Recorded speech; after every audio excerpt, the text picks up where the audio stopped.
High friend good morning केमन आछो तोमरा सबाई आशा करी भालो आछो आमिओ खूब भालो आछि। आजके आमि तोमादेर साथे शेयार करब भीषण टेस्टी एकटी नास्तार रेसिपि। आमि एटा तैरी करेछि एकटी काँचा आलू और मात्र 2 पिस पाउरुटी दिए। एटा तैरी करा किन्तु खूबई सहज और खेते असाधारण। तो चलो बेशी कथा ना बाड़िए तोमादेर साथे एई रेसिपिटा शेयार करे निई। এই নাস্তাটি তৈরির জন্য ফার্স্টে একটা মিক্সিং জার নিয়েছি, তাতে দিয়ে দিচ্ছি একটি মাঝারি সাইজের কাঁচা আলু আমি একটু ছোট ছোট টুকরো করে কেটে নিয়েছি। দিয়ে দিচ্ছি ছোট সাইজের একটা পেঁয়াজ। এখন আমি কিছুক্ষণ ব্লেন্ড করে নেব। কিছুক্ষণ ব্লেন্ড করে নেওয়ার পর আমি এর মধ্যে দিয়ে দিচ্ছি একটা কাঁচা লঙ্কা। আমি লঙ্কার পরিমাণটা কম করে নিয়েছি, তোমরা বাড়িয়ে নিতে পারো। দিয়ে দিচ্ছি 5 কোয়া রসুন আমি একটু কেটে নিয়েছি।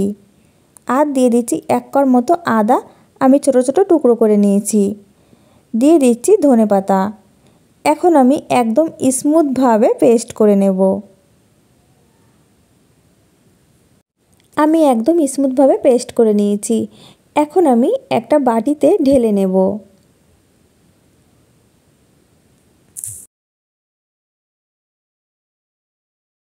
এখন আমি এর মধ্যে দিয়ে দিচ্ছি একটা ডিম।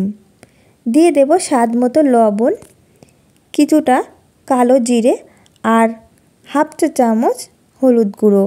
আমি এখানে ম্যাগি মশলা ইউজ করছি হাফ চা চামচ।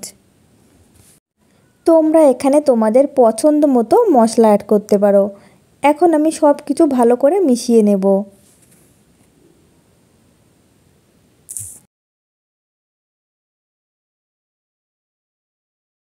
সব কিছু ভালো করে মিশিয়ে নেওয়ার পর আমি 1 টেবিল চামচ বেসন দিয়ে দিচ্ছি। আমি এর মধ্যে আর কিছু অ্যাড করব না। বেসনও আমি ভালো করে মিশিয়ে নেব।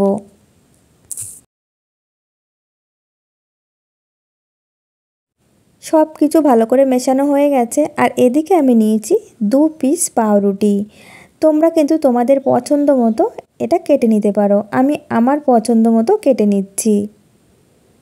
2টি পাউরুটি আমি 4 ভাগ করে নিলাম। এরপর এই পাউরুটির পিস থেকে একটা পাউরুটির পিস আমি নিয়ে নিচ্ছি। আর আমি যে মিক্সারটা রেডি করে রেখেছিলাম সেটা আমি লাগিয়ে নেব। এটা কিন্তু লাগানোর পরেই এই তেলের মধ্যে দিতে হবে, তা না হলে নরম হয়ে যাবে আর ভেঙে যাবে। তো এই দেখো আমি লাগিয়ে নিয়েছি। এখন চলে যাব চুলাতে। আমি চুলায় আগে থেকে একটা প্যানে পরিমাণ মতো তেল দিয়ে ভালো করে গরম করে নিয়েছিলাম।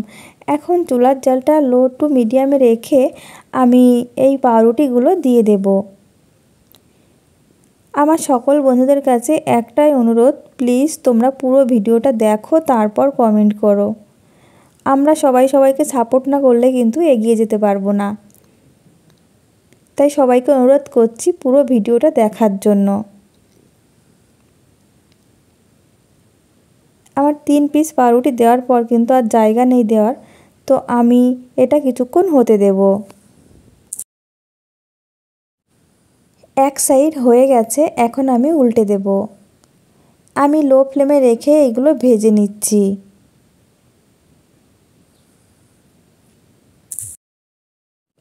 আমার এখনও 1 পিস পাউরুটি আছে, তাই আমি একটু ফাঁকা করে এক সাইডে দিয়ে দিলাম। আমি এইগুলো উল্টে পাল্টে একটু লাল লাল করে ভেজে নেব। আমি 2 সাইড উল্টে পাল্টে লাল লাল করে ভেজে নিয়েছি। এখন আমি তুলে নিচ্ছি।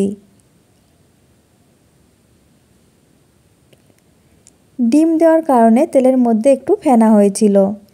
তো বন্ধুরা, তোমাদের কাছে এই রেসিপিটা কেমন লেগেছে অবশ্যই একবার হলেও ট্রাই করে দেখতে পারো।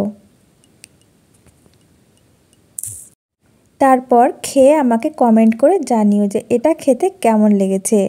শীতের সকালে কিংবা সন্ধ্যায় তোমরা কিন্তু ঝটপট এটা তৈরি করে নিতে পারো। আর তোমাদের কাছে যদি আমার এই ইউনিক রেসিপিটা ভালো লেগে থাকে, লাইক, কমেন্ট এবং শেয়ার করে দিও।